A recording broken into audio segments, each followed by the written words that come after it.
तो जनवरी 2026 भारत के लिए एक ऐसा महीना रहा है जिसने आने वाले समय की दिशा तय कर दी है। आप सोचिए, देश के अंदर बड़े बड़े नीतिगत बदलाव हुए, पूरी दुनिया ने भारत की बढ़ती ताकत को देखा। और इतना ही नहीं, खेल से लेकर विज्ञान तक कई नई उपलब्धियां भी हमारे नाम हुई। तो आज की इस बातचीत में हम इन्हीं सब अहम घटनाओं की गहराई में उतरेंगे और समझने की कोशिश करेंगे कि भारत के भविष्य के लिए इनके मायने क्या हैं। नमस्कार दोस्तों, स्वागत है आपका हमारे छोटे से YouTube चैनल पर। इससे पहले कि हम आगे बढ़ें, एक छोटी सी गुजारिश है। चैनल को सब्सक्राइब जरूर कर लीजिए, इस वीडियो को लाइक करें और अपने विचार कमेंट्स में बताइएगा। हाँ, और इस पूरी क्लास की PDF आपको हमारे टेलीग्राम चैनल अपना ऑडियो बुक पर मिल जाएगी। लिंक नीचे डिस्क्रिप्शन में है। तो आज हम किन चीज़ों पर बात करने वाले हैं? सबसे पहले हम देखेंगे राष्ट्रीय नीति और शासन को, फिर भारत की ग्लोबल भागीदारी को समझेंगे। इसके बाद स्पोर्ट्स की दुनिया में क्या कुछ हुआ उस पर नजर डालेंगे और आखिर में विज्ञान और संस्कृति से जुड़ी कुछ दिलचस्प खोजों को जानेंगे। तो चलिए बिना देर किए शुरू करते हैं हमारे पहले सेक्शन से।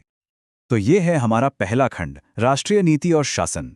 देखिए, किसी भी देश की तरक्की की बुनियाद उसकी अपनी घरेलू नीतियां और सुरक्षा होती हैं। तो हम अपनी चर्चा की शुरुआत भी यहीं से करेंगे, उन पहलू से जो देश को अंदर से एक नई शक्ल दे रही हैं। तो सवाल ये उठता है कि जो नई नई स्कीमें आ रही हैं, जो नए स्ट्रेटेजिक हब्स बन रहे हैं, वो असल में भारत को अंदर से मजबूत कैसे कर रहे हैं? इसी को समझने के लिए हम दो नई पहलों और एक बड़े सुरक्षा अभियान को करीब से देखेंगे, ताकि पता चले कि जमीनी स्तर पर बदलाव आ कैसे रहा है। सबसे पहले बात करते हैं उत्तर प्रदेश की एक बहुत ही अनोखी योजना की। इसका नाम है एक जिला एक व्यंजन योजना। इसका सीधा सा मकसद है कि हर जिले के जो खास पारंपरिक पकवान हैं, उन्हें दुनिया भर में एक पहचान दिलाना। अब देखिए, इस पहल के पीछे की सोच कितनी स्ट्रेटेजिक है। इसे बस यूं ही किसी भी दिन लॉन्च नहीं कर दिया गया। नहीं, इसे केंद्रीय गृह मंत्री अमित शाह ने खास उत्तर प्रदेश के स्थापना दिवस पर शुरू किया। अब ये टाइमिंग बहुत कुछ कहती है। ये सीधे सीधे राज्य के गौरव को एक इकोनॉमिक अपॉर्चुनिटी यानी आर्थिक अवसर से जोड़ देती है, और साथ ही जो स्थानीय कल्चर है उसे एक नेशनल स्टेज मिल जाता है। अच्छा, तो अब खाने पीने की दुनिया से सीधे चलते हैं राष्ट्रीय सुरक्षा की तरफ। पूर्व उत्तर भारत में एक बहुत ही अहम डेवलपमेंट हुई है। असम में एक नया हेलीकॉप्टर MRO हब बना है। अब ये MRO क्या है? इसका मतलब है मेंटेनेंस, रिपेयर और ओवरहॉल। और ये हब इंडियन आर्मी और हिंदुस्तान एरोनॉटिक्स लिमिटेड यानी HAL ने मिलकर बनाया है। तो इस हब की सबसे बड़ी खासियत क्या है? वो है इसकी लोकेशन। ये मिसामारी में है, जो लाइन ऑफ एक्चुअल कंट्रोल यानी LAC के बहुत करीब है। अब आप जानते हैं कि पूर्वोत्तर का ये इलाका कितना संवेदनशील है। तो यहाँ पर इस सेंटर के होने का मतलब है कि आर्मी और एयरफोर्स के हेलीकॉप्टरों की मरम्मत में लगने वाला वक्त बहुत बहुत कम हो जाएगा।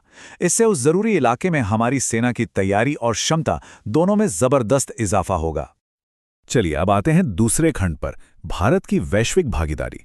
देखिए, एक मजबूत घरेलू नीति तो जरूरी है ही, लेकिन किसी भी देश की तरक्की इस बात पर भी निर्भर करती है कि दुनिया के बाकी देशों के साथ उसके रिश्ते कैसे हैं। तो आइए अब अपना नजरिया थोड़ा बड़ा करते हैं और देखते हैं कि ग्लोबल स्टेज पर क्या चल रहा है। हाल ही में एक ऐसे समझौते का ऐलान हुआ है जिसे यूं ही नहीं बल्कि एक खास वजह से मदर ऑफ ऑल डील्स कहा जा रहा है, मतलब सभी समझौतों की जननी। अब इसकी गहराई में जाने से पहले एक मिनट रुककर ये समझ लेते हैं कि ये फ्री ट्रेड एग्रीमेंट यानी FTA आखिर होता क्या है। सीधे शब्दों में कहें तो ये दो या ज्यादा देशों के बीच एक डील होती है, जिसमें वो एक दूसरे के सामान पर लगने वाले टैक्स यानी टैरिफ और दूसरी व्यापारिक रुकावटों को या तो कम कर देते हैं या फिर पूरी तरह हटा देते हैं। इससे होता यह है कि दोनों देशों के बीच व्यापार करना बहुत आसान हो जाता है। और जरा इस समझौते का पैमाना देखिए, ये आपको बताएगा कि ये डील कितनी बड़ी है। भारत और यूरोपीय संघ अगर इन दोनों को मिला दें तो ये दुनिया की कुल GDP का लगभग 25% यानी 1/4 हिस्सा बनाते हैं। और तो और पूरी दुनिया के व्यापार का लगभग 1/3 मतलब 33% इन्हीं दो आर्थिक शक्तियों के बीच होता है।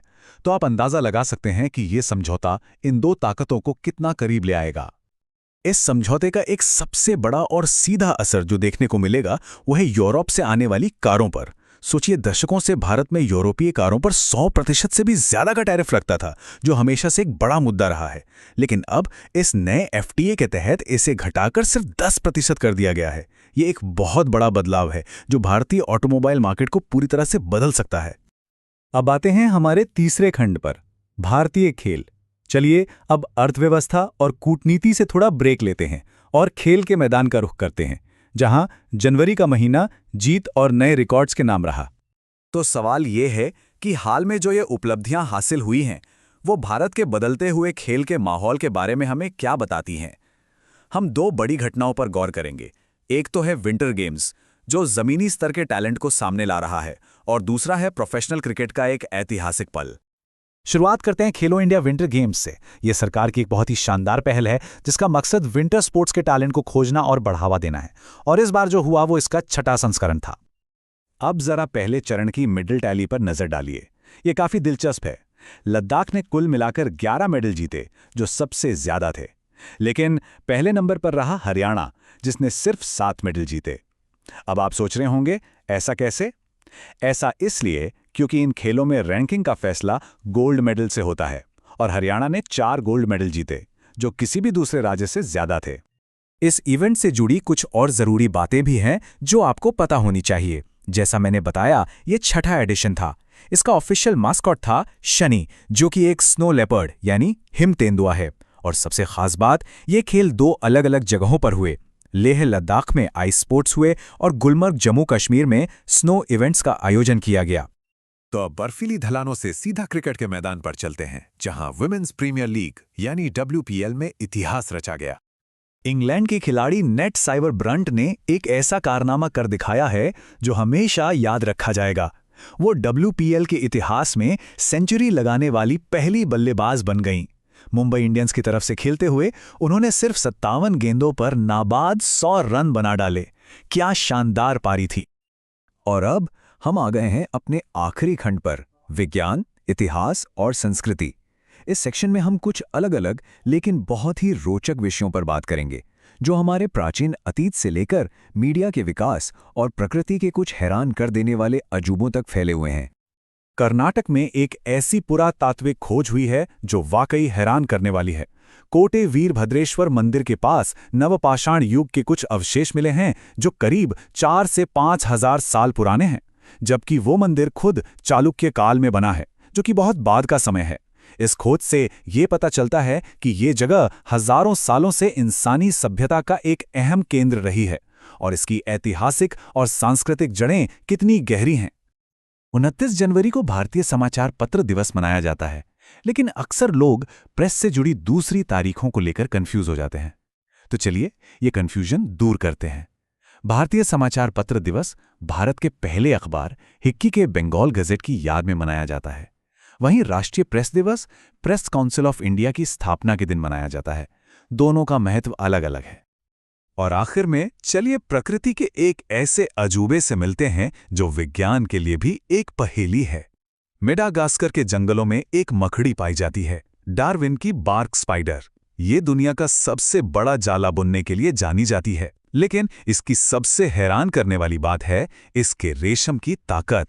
यकीन मानिए, इसका रेशम स्टील से भी लगभग 3 गुना ज्यादा मजबूत होता है। ये दुनिया में ज्ञात सबसे मजबूत जैविक पदार्थों में से एक है। तो हमने जनवरी महीने की कई अलग-अलग और अहम घटनाओं पे बात की। अब एक बार इन सबको एक साथ जोड़ के देखते हैं कि ये हमें आज के भारत के बारे में क्या बता रही हैं। देखिए, स्थानीय शासन से लेकर ग्लोबल ट्रेड तक और खेल के मैदान से लेकर हजारों साल पुराने इतिहास तक, ये सभी घटनाएं एक ऐसे राष्ट्र की तस्वीर दिखाती हैं जो लगातार बदल रहा है, आगे बढ़ रहा है। एक तरफ घरेलू योजनाएं स्थानीय अर्थव्यवस्था और राष्ट्रीय सुरक्षा को मजबूत कर रही हैं, तो दूसरी तरफ दुनिया के मंच पर मजबूत आर्थिक गठबंधन बन रहे हैं। और इसी के साथ हम एक आखिरी सवाल पर आते हैं। जरा सोचिए, आगे देखते हुए आज हमने जिन घटनाओं की बात की, उनमें से किसका असर सबसे लंबे समय तक रहेगा? आज से 10 साल बाद हम इनमें से किन कहानियों को याद कर रहे होंगे? ये एक सोचने वाली बात है कि आज के ये फैसले और ये उपलब्धियां आने वाले कल के भारत को कैसा आकार देंगे। इस बातचीत में शामिल होने के लिए आपका बहुत बहुत धन्यवाद।